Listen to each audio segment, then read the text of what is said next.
Hi ಎಲ್ಲರಿಗೂ ನಮಸ್ಕಾರ. ಇವತ್ತೊಂದು ಕಬಾಬನ್ನು ಮಾಡ್ತಾ ಇದ್ದೀನಿ. ನಾನ್ ವೆಜ್ ಕಬಾಬ್ ಅಲ್ಲ, ಪ್ಯೂರ್ ವೆಜಿಟೇರಿಯನ್ ಕಬಾಬ್. ತುಂಬ ಸೂಪರಾಗಿರುತ್ತೆ, ಮಕ್ಕಳಿಗಂತೂ ತುಂಬ ಇಷ್ಟ ಆಗುತ್ತೆ. ಒಂದು ಸರಿ ಮಾಡಿಕೊಟ್ರೆ ಸಾಕು, ಪದೇ ಪದೇ ಇದನ್ನೇ ಕೇಳ್ತಾರೆ, ಅಷ್ಟು ಟೇಸ್ಟಿಯಾಗಿರುತ್ತೆ. ಸ್ನ್ಯಾಕ್ಸ್ ಬಾಕ್ಸಿಗೆ ಕೂಡ ಒಳ್ಳೆಯ ಹೆಲ್ತಿ ಸ್ನ್ಯಾಕ್ಸನ್ನು ಹಾಕಿ ಕಳಿಸ್ಬೋದು, ಅಷ್ಟು ಸುಲಭವಾಗಿ ಕೂಡ ಮಾಡ್ಕೊಳ್ಬೋದು. ರೆಸಿಪಿಯನ್ನು ಶುರು ಮಾಡೋದಕ್ಕಿಂತ ಮುಂಚೆ ಯಾರೆಲ್ಲ ಇನ್ನೂ ಸಬ್ಸ್ಕ್ರೈಬ್ ಆಗಿಲ್ಲ ಅಂದರೆ ದಯವಿಟ್ಟು ಸಬ್ಸ್ಕ್ರೈಬ್ ಮಾಡ್ಕೊಂಡು ನೋಡಿ, ಪಕ್ಕದಲ್ಲಿರುವ ಬೆಲ್ಲೈಕನನ್ನು ಪ್ರೆಸ್ ಮಾಡಿ. ನಾನು ಮಾಡೋ ಪ್ರತಿಯೊಂದು ವಿಡಿಯೋ ನೋಟಿಫಿಕೇಷನ್ ನಿಮಗೆ ಬರುತ್ತೆ. ನಾನಿಲ್ಲಿ ಅರಾಬರ ವೆಜ್ ಕಬಾಬ್ ಮಾಡೋದಕ್ಕೆ ಪಾಲಕ್ ಸೊಪ್ಪನ್ನು ತೊಗೊಂಡಿದ್ದೀನಿ. ಹಾಗೆ 1 ಕಪ್ ಅಷ್ಟು ಫ್ರೋಝನ್ ಬಟಾಣಿಯನ್ನು ತೊಗೊಂಡಿದ್ದೀನಿ. ಎರಡೂ ಕೂಡ ತೊಳೆದು ಇಟ್ಕೊಂಡಿದ್ದೀನಿ. ಒಂದು ಬೌಲಿಗೆ ಒಂದು ಸ್ವಲ್ಪ ಬಿಸಿನೀರನ್ನು ಇಟ್ಕೊಳ್ಳೋಣ. ನೀರು ಬಿಸಿಯಾದ ನಂತರ ನಾವು ತೊಗೊಂಡಂಥ ಫ್ರೋಝನ್ ಬಟಾಣಿಯನ್ನು ಹಾಕ್ಕೊಳ್ಳೋಣ.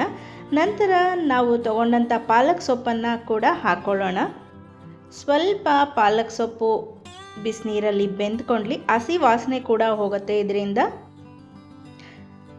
ನೋಡಿ, ಕುದೀತಾ ಇದೆ. ಈಗ ಸ್ಟವನ್ನು ಆಫ್ ಮಾಡಿಬಿಟ್ಟು ಪಾಲಕ್ ಸೊಪ್ಪು ಮತ್ತು ಬಟಾಣಿಯನ್ನು ಒಂದು ತಣ್ಣೀರಿನ ಬೌಲಲ್ಲಿ ಹಾಕ್ಕೊಳ್ಳೋಣ. ಐಸ್ ವಾಟ್ರಿಗೆ ನಾವು ಸೊಪ್ಪನ್ನು ಬಟಾಣಿಯನ್ನು ಹಾಕ್ಕೊಂಡಾಗ ಅದರ ಬಣ್ಣ ಬಿಡೋದಿಲ್ಲ, ಹಾಗೆ ಹಚ್ಚ ಹಸಿರಾಗೆ ಕಾಣುತ್ತೆ.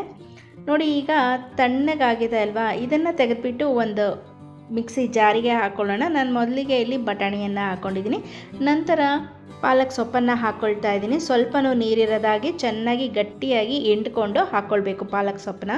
ನಂತರ ಒಂದು 4 ಹಸಿ ಮೆಣಸಿನಕಾಯನ್ನು ಹಾಕ್ಕೊಳ್ತಾ ಇದ್ದೀನಿ. ನಿಮಗೆ ರುಚಿಗೆ ತಕ್ಕಂತೆ ಖಾರ ಹಾಕ್ಕೊಳ್ಬೋದು. ನಂತರ ಒಂದು ಬೆಳ್ಳುಳ್ಳಿಯನ್ನು ಹಾಕ್ತಾ ಇದ್ದೀನಿ. ಒಂದು ಬೆಳ್ಳುಳ್ಳಿಯನ್ನು ಸಿಪ್ಪೆಯನ್ನು ಬಿಡಿಸಿ ಕಾಳುಗಳನ್ನು ಹಾಕ್ಕೊಂಡಿದ್ದೀನಿ. ನಂತರ ಒಂದು ಸ್ವಲ್ಪ ಶುಂಠಿ ಹಾಕ್ಕೊಳ್ತಾ ಇದ್ದೀನಿ. ಬೆಳ್ಳುಳ್ಳಿಯ ಅರ್ಧ ಭಾಗದಷ್ಟು ಶುಂಠಿ ಇರಬೇಕು ಯಾವಾಗಲೂ. ನಂತರ ಒಂದು ಸ್ವಲ್ಪ ಕೊತ್ತಂಬರಿ ಸೊಪ್ಪನ್ನು ಹಾಕ್ಕೊಳ್ತಾ ಇದ್ದೀನಿ. ಇದನ್ನು ನೈಸಿಗೆ ಪೇಸ್ಟ್ ಮಾಡ್ಕೊಳ್ಳೋಣ. ನೀರು ಹಾಕದಲ್ಲೇ ಪೇಸ್ಟ್ ಮಾಡ್ಕೊಳ್ಬೇಕು ಗಟ್ಟಿಯಾಗಿ. ನೋಡಿ, ಇಷ್ಟು ಗಟ್ಟಿಯಾಗಿ ಪೇಸ್ಟನ್ನು ಮಾಡ್ಕೊಂಡಿದ್ದೀನಿ. ಇದನ್ನು ಒಂದು ಬೌಲಿಗೆ ಹಾಕ್ಕೊಳ್ಳೋಣ. ಈಗ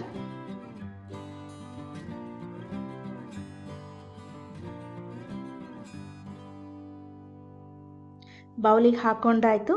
ನಂತರ ಇದಕ್ಕೆ ಬೇಕಾಗುವ ತರಕಾರಿಗಳನ್ನು ತೋರಿಸ್ತಾ ಇದ್ದೀನಿ. ಸಣ್ಣದಾಗಿ ಹೆಚ್ಚಿಟ್ಕೊಂಡಂಥ ಹೂಕೋಸನ್ನು ತೊಗೊಳ್ತಾ ಇದ್ದೀನಿ 1 ಕಪ್ಪು. ಹಾಗೆ ಸಣ್ಣದಾಗಿ ಹೆಚ್ಚಿಟ್ಕೊಂಡಂಥ ಬೀನ್ಸನ್ನು ತೊಗೊಂಡಿದ್ದೀನಿ. ಸಣ್ಣದಾಗಿ ಹೆಚ್ಚಿಟ್ಕೊಂಡಂಥ ಕ್ಯಾರೆಟನ್ನು ತೊಗೊಂಡಿದ್ದೀನಿ.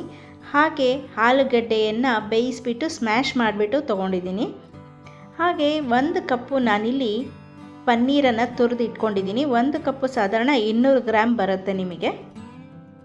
ನಂತರ ಎಲ್ಲ ತರಕಾರಿಗಳನ್ನು ನಾವು ಪೇಸ್ಟ್ ಮಾಡ್ಕೊಂಡಿದ್ವಲ್ಲ ಅದಕ್ಕೆ ಹಾಕ್ಕೊಳ್ಳೋಣ. ತರಕಾರಿಗಳನ್ನೆಲ್ಲ ತೊಳೆದುಬಿಟ್ಟು ನಂತರ ಸಣ್ಣದಾಗಿ ಹೆಚ್ಕೊಂಡು ಹಾಕ್ಕೊಳ್ತಾ ಇದ್ದೀನಿ. ಎಲ್ಲ ತರಕಾರಿಗಳನ್ನು ಮತ್ತು ಪನ್ನೀರು ಹಾಗೆ ಆಲೂಗೆಡ್ಡೆಯನ್ನು ಕೂಡ ಹಾಕ್ಕೊಳ್ತಾ ಇದ್ದೀನಿ ಇದಕ್ಕೆ.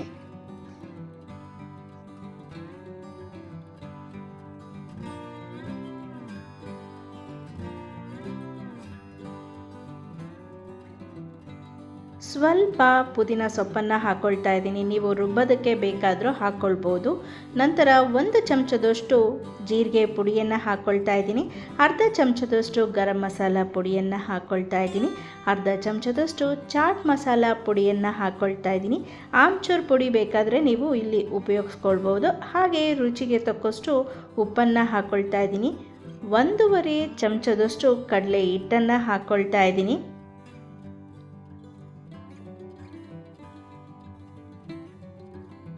ಒಂದು ಚಮಚದಷ್ಟು ಕಾರ್ನ್ಫ್ಲೋರನ್ನು ಹಾಕ್ಕೊಳ್ತಾ ಇದ್ದೀನಿ. ಹಾಗೆ 1 ಹಿಡಿ ಬ್ರೆಡ್ ಕ್ರಮ್ಸನ್ನು ಹಾಕ್ಕೊಳ್ತಾ ಇದ್ದೀನಿ.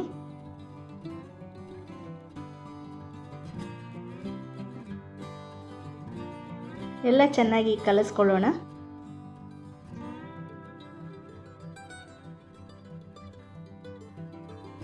ಪಾಲಕ್ ಸೊಪ್ಪು, ಪನ್ನೀರು, ಬಟಾಣಿ ಹೀಗೆ ಎಲ್ಲ ಮಿಕ್ಸ್ ತರಕಾರಿಗಳನ್ನು ಹಾಕಿ ಮಾಡಿರುವ ಈ ಕಬಾಬ್ ಸೂಪರಾಗಿರುತ್ತೆ. ಹೆಲ್ದಿ ಕೂಡ, ಮಕ್ಕಳಿಗಂತೂ ತುಂಬ ಇಷ್ಟ ಆಗುತ್ತೆ. ಯಾವ ಮಕ್ಕಳು ತರಕಾರಿ ತಿನ್ನಲ್ಲ ಅಂತಾರೋ ಅವರಿಗೆ ಈ ಥರ ಸ್ನ್ಯಾಕ್ಸ್ ಬಾಕ್ಸಿಗೆ ಕಬಾಬ್ ಮಾಡಿಕೊಡಿ. ತರಕಾರಿ ತಿಂದಂಗೂ ಆಗುತ್ತೆ, ಹಾಗೆ ಟೇಸ್ಟಿಯಾಗಿ ಕೂಡ ಇರುತ್ತೆ.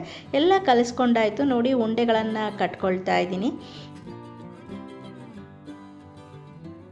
ಉಂಡೆಯನ್ನು ಅಂಗೈನಲ್ಲಿ ಇಟ್ಟು ಪ್ರೆಸ್ ಮಾಡಿದ್ರೆ ಕಬಾಬ್ ರೆಡಿ. ಎಣ್ಣೆಯಲ್ಲಿ ಫ್ರೈ ಮಾಡೋದು ಒಂದೇ ಬಾಕಿ. ನೋಡಿ ಎಷ್ಟು ಚೆನ್ನಾಗಿ ಕಾಣ್ತಾ ಇದೆ ಹಸಿರಿಗೆ ಅಂತ. ಇದ್ರ ಮೇಲೆ ಒಂದು ಗೋಡಂಬಿಯನ್ನು ಇಡ್ತಾ ಇದ್ದೀನಿ. ನೋಡೋದಕ್ಕೂ ತುಂಬ ಚೆನ್ನಾಗಿ ಕಾಣುತ್ತೆ, ತಿನ್ನೋದಕ್ಕೂ ಚೆನ್ನಾಗಿರುತ್ತೆ. ಎಣ್ಣೆಯಲ್ಲಿ ಫ್ರೈ ಆಗೋದಕ್ಕೆ ಕಬಾಬ್ ರೆಡಿಯಾಗಿದೆ. ಆದರೆ ನಾನಿಲ್ಲಿ ಡೀಪ್ ಫ್ರೈ ಮಾಡ್ತಾ ಇಲ್ಲ. ನಿಮಗೆ ಬೇಕಾದರೆ ಡೀಪ್ ಫ್ರೈ ಕೂಡ ಮಾಡ್ಕೊಳ್ಬೋದು. ನಾನಿಲ್ಲಿ ಶಾಲೋ ಫ್ರೈ ಮಾಡ್ತಾ ಇದ್ದೀನಿ.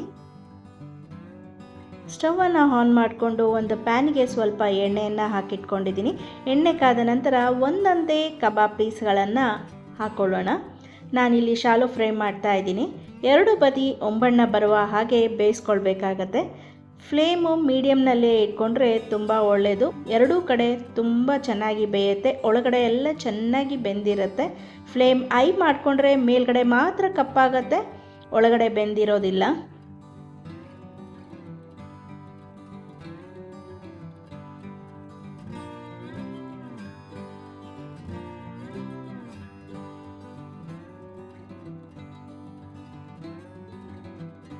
ನೋಡಿ, ಎರಡೂ ಕಡೆ ಬೇಯಿಸ್ಕೊಂಡಿದ್ದೀನಿ ನಾನು. ಈ ಥರ ಒಂಬಣ್ಣ ಬರುವ ಹಾಗೆ ಬೇಯಿಸ್ಕೊಳ್ಬೇಕು. ಫ್ಲೇಮ್ ಹೈ ಮಾಡಿಕೊಂಡ್ರೆ ಕಪ್ಪಗಾಗೋ ಚಾನ್ಸಸ್ ಇರುತ್ತೆ. ಬಿಸಿ ಬಿಸಿಯಾದ ಅರಬರ ವೆಜಿಟೇಬಲ್ ಕಬಾಬ್ ರೆಡಿಯಾಗಿದೆ. ಸರ್ವ್ ಮಾಡೋಣ ಬನ್ನಿ.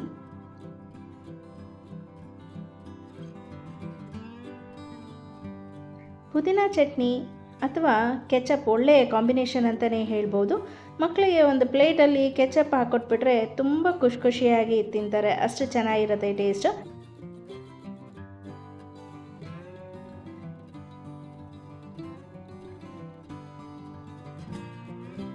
ಖಂಡಿತವಾಗ್ಲೂ ನಿಮಗೆಲ್ಲ ಈ ರೆಸಿಪಿ ಇಷ್ಟ ಆಗಿದೆ ಅಂತ ಅಂದ್ಕೊಳ್ತೀನಿ. ಇಷ್ಟ ಆಗಿದರೆ ದಯವಿಟ್ಟು ಲೈಕ್, ಶೇರ್, ಸಬ್ಸ್ಕ್ರೈಬ್ ಮಾಡಿ.